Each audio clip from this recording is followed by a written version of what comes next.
Good morning, good afternoon, good evening, and good night. Ladies and gentlemen, welcome to Life of Logan.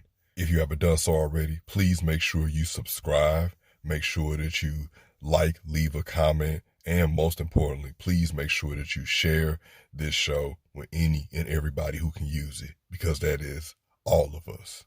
And if your comments, or if you don't want to comment down below, you just want to hit me up in private, lifeofloganpod@gmail.com. That's how you reach me. And yeah, let's get into today's show.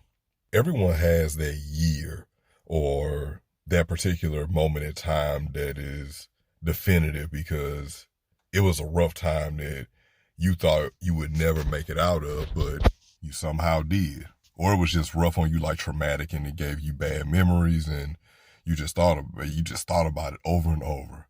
It's one of them things that just keeps you up at night. For me, that was the summer of 1999. That was the year that I spent the summer in juvenile hall, juvenile detention, whatever you want to call it.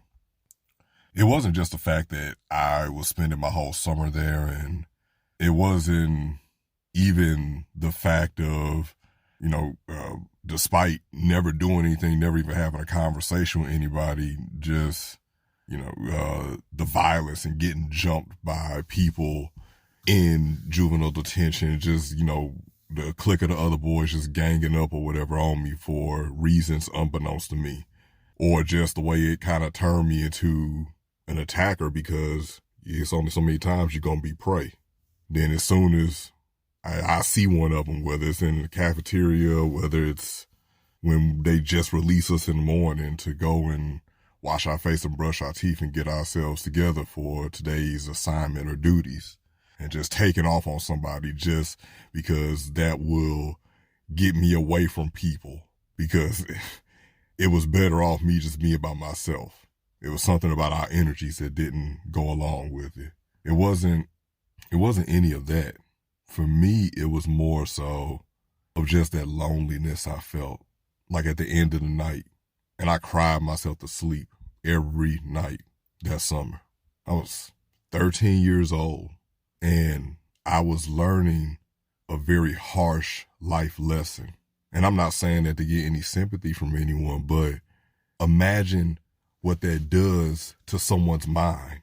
Now imagine what that does to a teenager's mind. Imagine how it morphs them and it shapes them and it strips them of human decency, but it strips them of their childhood. Because at that point, I was no longer a child. At that point, I wasn't a child. I was a statistic. Another black boy lost. I was part of the system. That's who I was at that point. And it broke my spirit just to think that, how could this have happened to me? I was a child. Wrong place, wrong time. Thinking wasn't quite what it is now. Because when you're a child, you have childish thoughts. Then when your childish thoughts land you somewhere like there, it stunts your growth at that point. Because it's almost like you abandon the rest of the child and teenage, young adult experience that everyone else has had. Because now you are an adult. Hard stop right there at the age of 13. Now you're an adult. Now you got to start thinking like an adult.